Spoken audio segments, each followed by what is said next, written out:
Meu nome é Antônio, mas na estrada ninguém me chama assim. Sou Tonico, caminhoneiro desde os 22, 53 agora, e com quilômetros suficientes para saber quando a noite está estranha. E naquela madrugada, no meio do Pantanal, a noite estava errada. Era julho, estação seca, poeira fininha cobrindo a BR-262, como se o céu tivesse virado talco. A lua estava tão cheia que parecia farol de Deus, iluminando até o que não devia ser visto. Eu vinha voltando de Corumbá, carreta vazia, só com o ronco do motor e o zunido da estrada me fazendo companhia. A estrada estava deserta, não havia farol vindo, não havia caminhão atrás, não havia nem capivara tentando atravessar. E quando o Pantanal fica quieto demais, pode apostar que alguma coisa está olhando. Foi 2h17 quando eu a vi. Primeiro, um vulto no acostamento. Depois, uma silhueta nítida no farol. Uma mulher jovem, talvez uns 30, vestido azul simples, cabelo preso, segurando uma mochila pequena com as duas mãos, como quem protege segredo.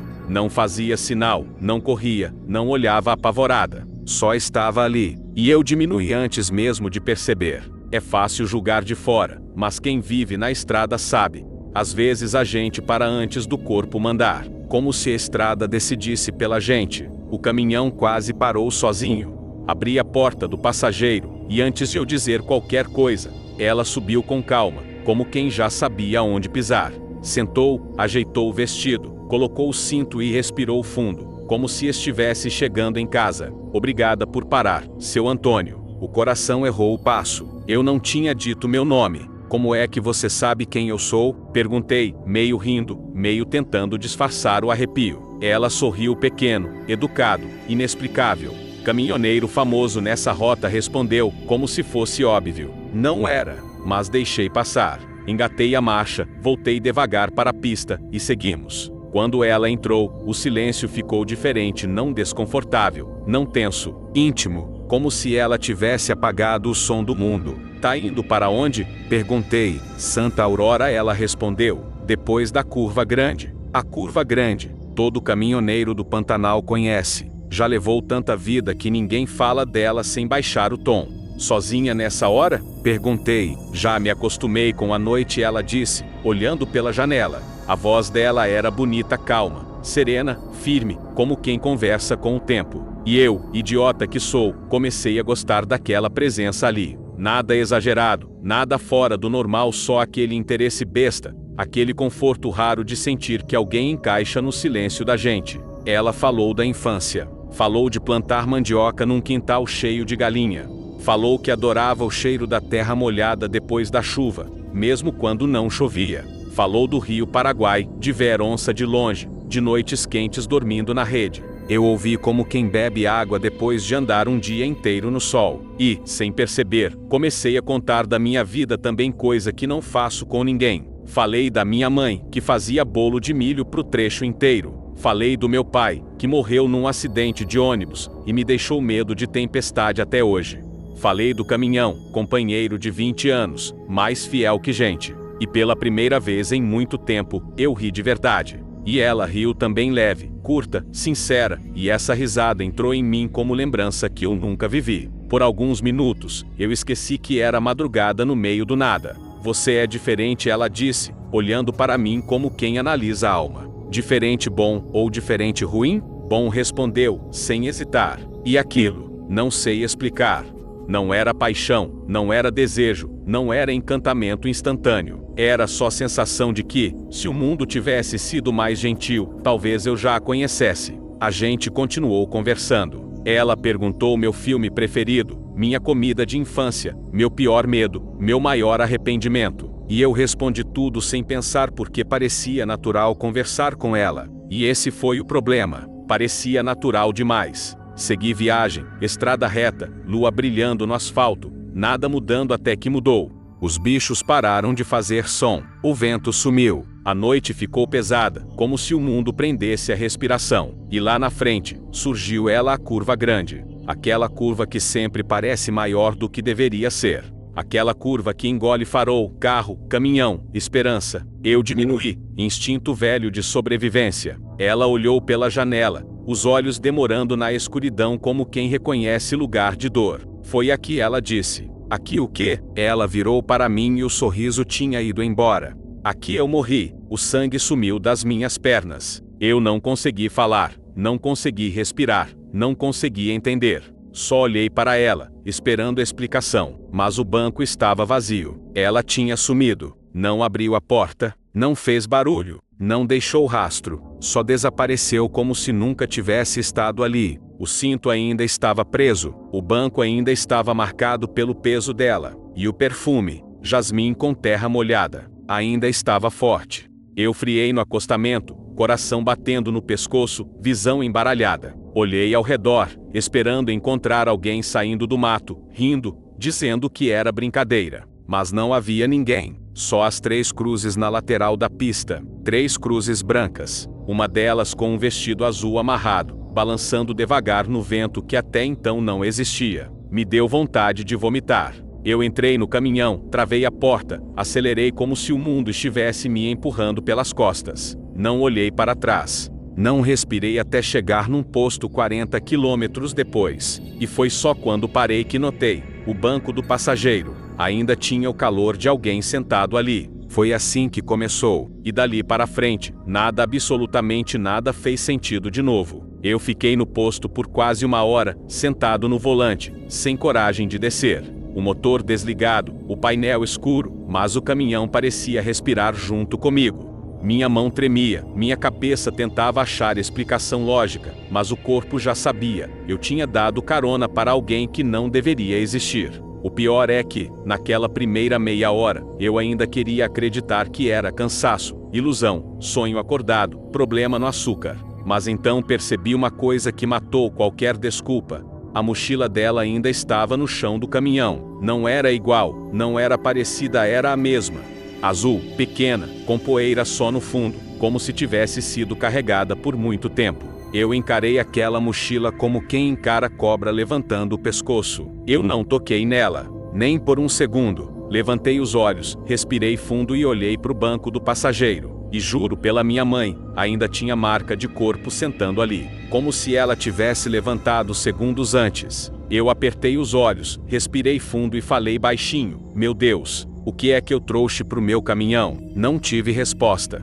Ainda bem, saí do posto, mas não para seguir rota, eu precisava ir embora dali. Liguei o caminhão, engatei devagar e entrei de volta na estrada. E, por alguns quilômetros, nada aconteceu. Até que aconteceu. Eu estava passando por um trecho aberto, pasto dos 2 lados, lua gigante iluminando tudo como farol natural. Olhei para o retrovisor por reflexo, para checar carreta, pneus, acostamento. E ela estava lá, a uns 400 metros atrás, parada no meio da estrada, de frente para mim, imóvel. Eu vi só por meio segundo antes de virar o rosto, mas meio segundo foi suficiente para gelar meu sangue. Não era sombra, não era imaginação, não era coisa passando. Era ela. Mesma postura, mesmo vestido azul, mesma mão segurando a mochila. Mas a estrada estava vazia quando passei. Eu sei que estava. Eu mantive o olhar para frente, porque meu corpo já sabia a regra: não olha de novo. Mas curiosidade é doença. Eu olhei, e ela já não estava mais lá. Sol vazio, enorme, me perseguindo. Eu senti a garganta fechar. Aceleraria, mas parecia que o caminhão tinha entendido a situação e dirigia sozinho, silencioso, respeitoso, como se não quisesse chamar a atenção de algo que não era daqui. Continuei. Fiz mais uns 20 quilômetros até o próximo posto, um desses com um caminhoneiro dormindo em rede, transmissão vertical velha passando jogo repetido, churrasqueira improvisada no tambor. Parei, estacionei e desci para fingir normalidade, mas não adiantou. Assim que coloquei os pés no chão, 2 cachorros que estavam deitados perto da bomba levantaram, olharam direto para o banco do carona e começaram a rosnar. Não para mim, para alguém sentado ali. Eu senti minha alma tentar sair correndo pelas costas. Um frentista veio, rindo, dizendo que os cachorros eram bestas, mas quando olhou dentro do caminhão, a risada sumiu. Ele empalideceu, deu 2 passos para trás e falou bem baixinho: não abastece aqui. Não. Por quê? Ele engoliu seco, sem tirar os olhos do banco do passageiro. Porque ela está com o senhor.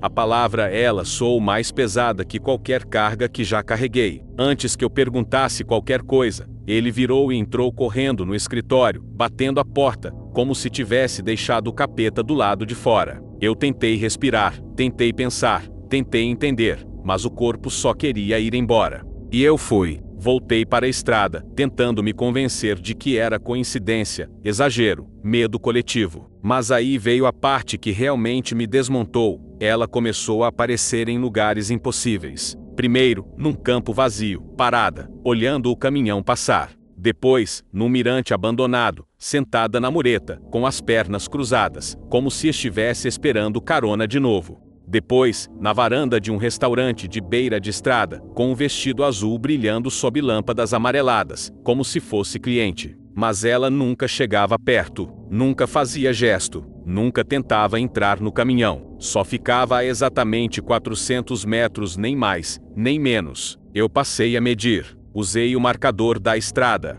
depois o GPS. 400 metros. Toda vez. Comecei a ficar paranoico. Olhava retrovisor mais do que a pista. Qualquer movimento, qualquer brilho, qualquer sombra já me fazia travar o volante. Passei a dirigir com o banco colado nele, como se isso fosse impedir alguma coisa, mas nada impede o que não tem corpo. Um dia, perto de Aquidauana, parei num restaurante conhecido dos caminhoneiros. Tava cheio, gente conversando alto, cerveja gelada, carne assando, normalidade absoluta que dá até saudade. Sentei, pedi arroz carreteiro, e por 5 minutos, esqueci dela. Até um rapaz na mesa ao lado perguntar: "Tio, quem é a mulher que está te esperando ali fora?" Meu garfo caiu antes da comida chegar na boca. Que mulher? A de vestido azul. Ela não pisca. O restaurante inteiro ficou em silêncio. As pessoas olharam para mim como se eu fosse bomba relógio. Um senhor levantou devagar, olhou pela janela, viu alguma coisa,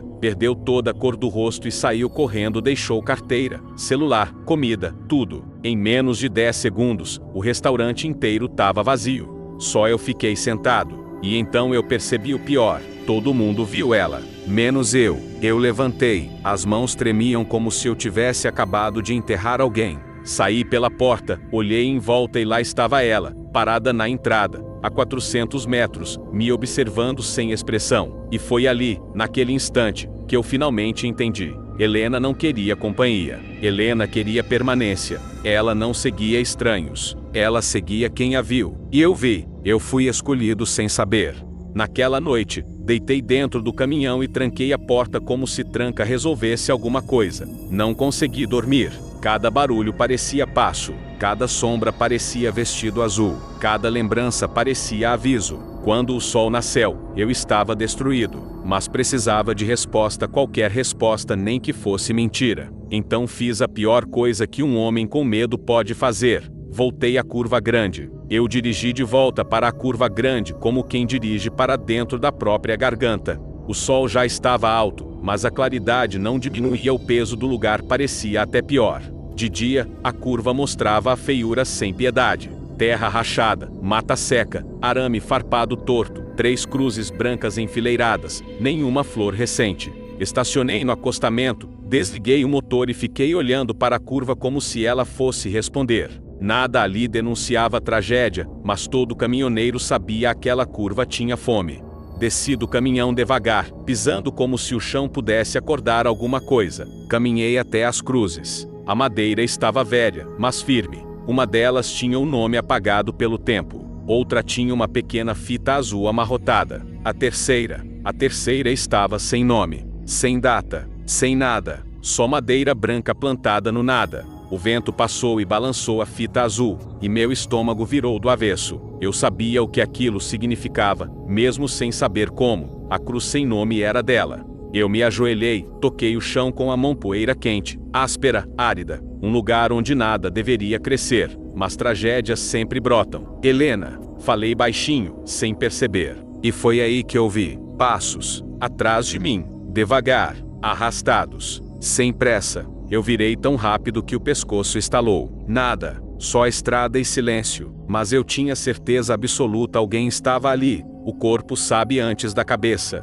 Eu voltei para o caminhão, tentando manter a respiração estável, mas o ar vinha curto, falhado, como se tivesse a espessura errada. Entrei, fechei a porta, travei e sentei com as mãos no volante. O que você quer de mim? Perguntei para o nada. Nenhuma resposta, mas o banco do passageiro afundou. Não muito, só o suficiente para eu sentir. Meu coração parou por um instante e depois voltou batendo rápido, nervoso, desobediente. Eu não olhei, não queria olhar, não podia olhar. Só fiquei ali, encarando o para-brisa, esperando, rezando, implorando. O peso sumiu do banco. Eu respirei como quem volta do fundo de um rio. Liguei o caminhão, dei seta, puxei devagar para a pista e fui embora daquele lugar como quem foge de si mesmo. Mas a curva não acabou ali. Ela veio comigo. Eu comecei a perguntar discretamente para outros caminhoneiros. Nos postos, nas filas de carga, nos estacionamentos de ferro velho, no café quente das madrugadas sem sono. Sempre do mesmo jeito. Você já viu uma mulher de vestido azul na estrada? Alguns riam, achando que eu estava falando de prostituta de posto. Outros fingiam não ouvir. Mas alguns congelavam. A mão parava no copo, o olhar perdia o foco, a pele empalidecia. Um deles, velho, barba branca, chapéu de couro, me puxou pelo braço e falou com voz firme. Para de procurar ela, Tonico, senão você não volta para casa. Você já viu? Perguntei. Ele respirou fundo. Não, mas meu irmão viu. Só uma vez. O que aconteceu com ele? O caminhoneiro olhou para o chão antes de responder. Ele deixou de ser meu irmão naquele dia. Eu senti algo dentro de mim esfriar. Como assim? Ele não fala mais. Não olha nos olhos de ninguém. Não sai de dentro de casa. A gente tenta conversar, mas é como se a alma dele tivesse ficado na estrada. Eu fiquei em silêncio. E sabe qual foi a última coisa que ele disse? O homem perguntou. Neguei com a cabeça. Ele engoliu seco. Ela não pisca. Um arrepio subiu pela minha coluna tão rápido que quase virou dor. O caminhoneiro me deu 2 tapinhas no ombro e completou. O morto só persegue quem ouve a história dele. Eu deveria ter parado ali. Deveria ter apagado o assunto da cabeça. Mas curiosidade é faca quando entra, não sai sem cortar alguma coisa. Uma semana depois, parei em uma cidade pequena chamada Santa Aurora, o destino que Helena tinha dito dentro do caminhão.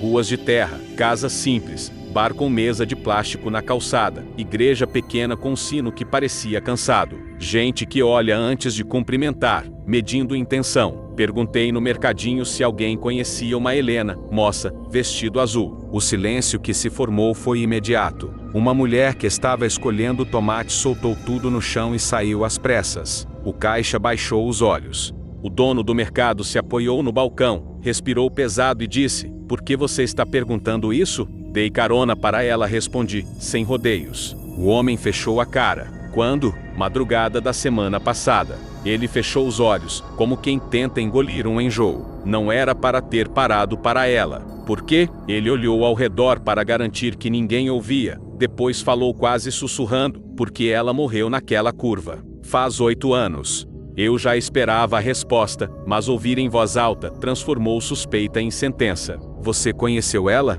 Perguntei. Todo mundo aqui conhecia, ele respondeu. Professora. Boa, doce, ajudava quem precisava. Um dia saiu de carona, indo começar emprego novo. Nunca chegou. Encontraram só a mochila dela no mato. Minha boca secou instantaneamente. Mochila azul? Perguntei. Era. Eu senti como se alguém tivesse empurrado um espinho pelo meu peito. E o corpo? Ele balançou a cabeça devagar.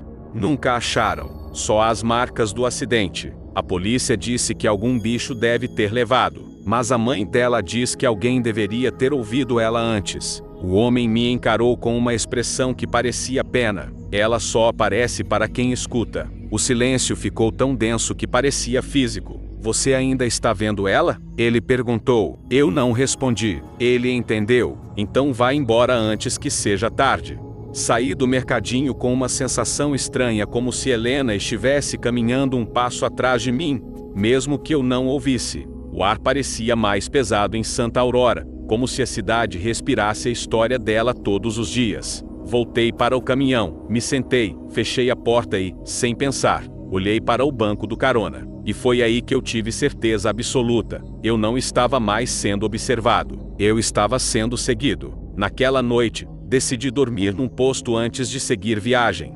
Estacionei perto de outros caminhões, deixei o vidro um pouco aberto e tentei descansar. Mas logo antes de fechar os olhos, ouvi 3 batidas no lado do caminhão secas, lentas, medidas. Toque, toque, toque. Um caminhão balança quando alguém encosta. O meu não balançou. Eu fiquei imóvel, segurando a respiração, esperando ouvir voz, passo, motor, qualquer coisa humana. Nada. Esperei 1 minuto. 2, 5. Criei coragem e olhei pelo retrovisor externo. E lá estava ela. Exatos 400 metros atrás. Parada, olhando diretamente para mim. Sem piscar. Sem respirar. Sem existir no tempo. Eu arregalei os olhos, virei o corpo para checar de novo pela janela lateral, e ela não estava mais lá. Sumiu, como sempre. Mas dessa vez, algo ficou diferente. Eu senti que ela tinha chegado mais perto do que antes. E não porque ela queria ajuda, mas porque ela queria que eu voltasse para a curva. E eu sabia que, se eu voltasse,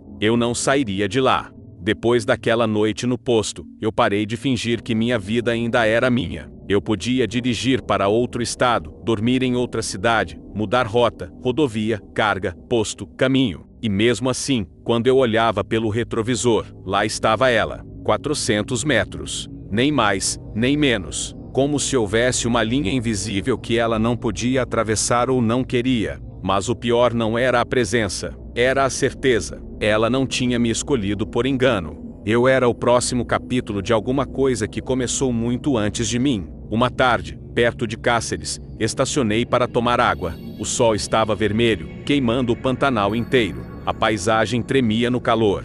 Eu estava sozinho no posto, ou pelo menos achei que estava. Até ouvir passos atrás. Virei rápido, esperando alguém pedindo carona, pedindo informação, pedindo cigarro. Mas era só um menino uns 10 anos, arranhões no joelho, camisa larga. Ele me encarou, sério demais para a idade.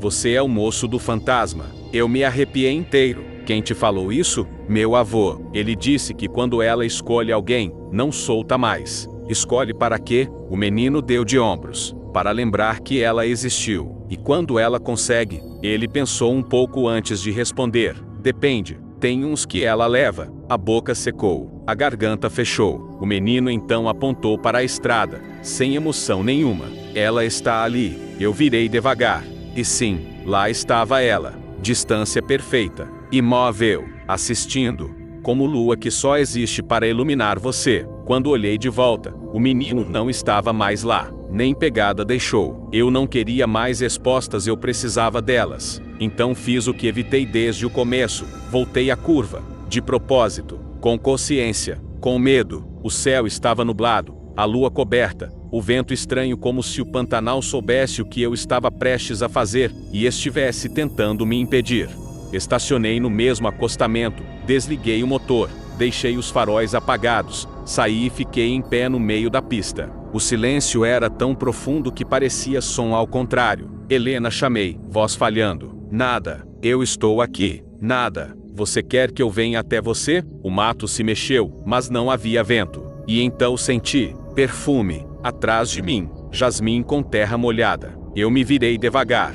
E ela estava lá. Não há 400 metros. Não no mato. Não na estrada. A poucos passos. Distância humana. Ela estava diferente, não no rosto, não na roupa, mas no olhar.